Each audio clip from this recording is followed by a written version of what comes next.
دیتا ہے کہ تم میرے بعد کبھی بھی گمراہ نہیں ہوگے۔ چیزیں کون سی؟ کتاب اللہ، ایک فرمایا اللہ کی کتاب قرآن مجید، وَإِطْرَتِي أَهْلُ بَيْتِ، دوسری میری اطرت میری اہل بیت، ان کو مضبوطی سے تھام لو، تم کبھی بھی گمراہ۔ یہاں بھی یہی فرمایا کہ اپنی اولاد کو نبی کی محبت سکھاؤ، نبی کے گھر والوں کی محبت سکھاؤ، وَتِلَاوَةِ الْقُرْآنِ، تیسرا فرمایا قرآن کی تعلیم انہیں دو۔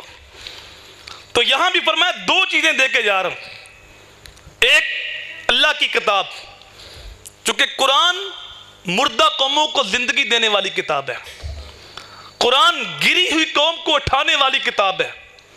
قرآن گمراہوں کو ہدایت دینے والی کتاب ہے،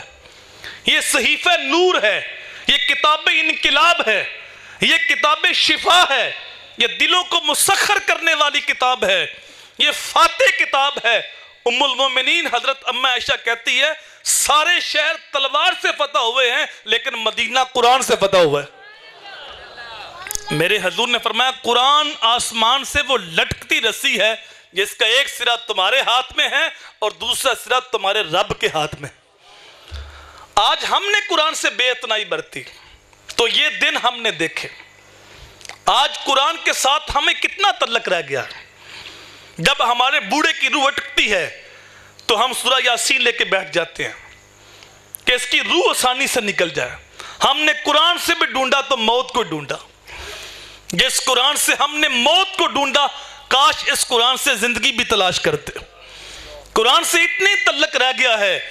کہ جب کوئی فوتگی ہوگی تو پڑھ کے سالے ثواب کر دیا۔ اس کا انکار نہیں صاحب، لیکن قرآن کے نزول کا مقصد یہ نہیں تھا۔ قرآن سے اتنی تعلق رہ گیا ہے جب کسی کو جن بھوت آیا تو پڑھ کے دم کر دیا، نیا گھر بنایا تو طلباء بلا کے تلاوت کرا دی۔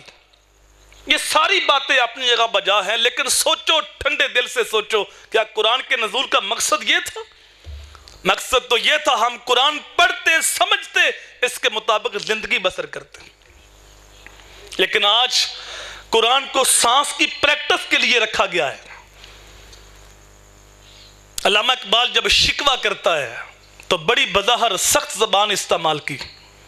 تیرے کعبے کو جبینوں سے بسایا ہم نے، تیرے قرآن کو سینوں سے لگایا ہم نے، صفحہ دہر سے باطل کو مٹایا ہم نے، پھر بھی ہم سے گلا کہ ہم وفادار نہیں، اگر ہم وفادار نہیں تو بھی تو دلدار نہیں۔ اللہ سے شکوہ کر دیا، بڑی جرت کی بات، فتوے بھی لگے اسی بات پہ، لیکن جب جواب شکوہ لکھا ادھر سے جو جواب آیا تو سب کی آنکھیں کھل گئیں۔ میرے کعبے کو جبینوں سے بسایا کس نے، میرے قرآن کو سینوں سے لگایا کس نے، صفحہ دہر سے باطل کو مٹایا کس نے، تھے تو آباد تمہارے مگر تم کیا ہو، ہاتھوں پہ ہاتھ درے منتظر فردا ہو، ہر کوئی مست میں ذوق تن آسانی ہے، اور تم مسلمان ہو یہ انداز مسلمانی،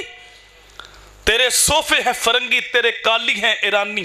خون کے آنسو رلاتی ہے جوانوں کی تن آسانی،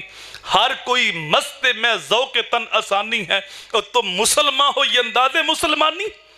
حیدری فقر ہے نہ دولت عثمانی ہے، تمہیں اسلاف سے کیا نسبت روحانی ہے، وہ معزز سے زمانے میں مسلمان ہو کر اور تم ذلیل ہوئے ہو تارک قرآن ہو، وضع میں تم ہو نصارہ اور تمدن میں حنود، یہ مسلمان ہیں جنہیں دیکھ کے شرمائے یہود، سید بھی ہو مرزا بھی ہو افغان بھی ہو یوں تو سبھی کچھ ہو، یہ تو بتاؤ کہ تم صحیح مسلمان بھی ہو، اپنے اندر اتر کر تو دیکھ، آج ذلت کا دن تم نے کیوں دیکھا، کابل میں تم کاٹے گئے، کندار میں تمہاری لاشیں بکھری، تورا بورا میں تمہیں گاجر مولی کی طرح کاٹ کے رکھ دیا گیا،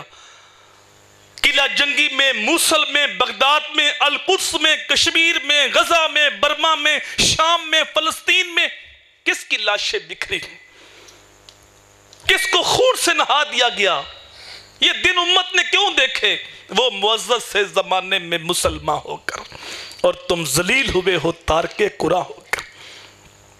ورنہ یہی قرآن تھا نا، جب حضرت عمر ننگی تلوار لے کے گھر سے نکلتے ہیں، ارادہ کیا ہے کہ آج بانی اسلام کو ختم کر دینا، رستے میں نعیم ملے، عمر کدھر کا ارادہ ہے، بڑا غصہ ہے، کہا یہ جو فتنہ بڑک اٹھا ہے قریش کی تقسیم کا اس کو بجانے جا رہا ہوں، مسلمانوں کے نبی کو معذلہ ختم کرنا. کہا ادھر بات میں جاؤ، پہلے اپنے گھر کا پتہ کرو. کہا میرے گھر کو کیا ہوا؟ کہا تیری بہن اور تیرے بہنوئی بھی مسلمان ہو چکے. عمر بہن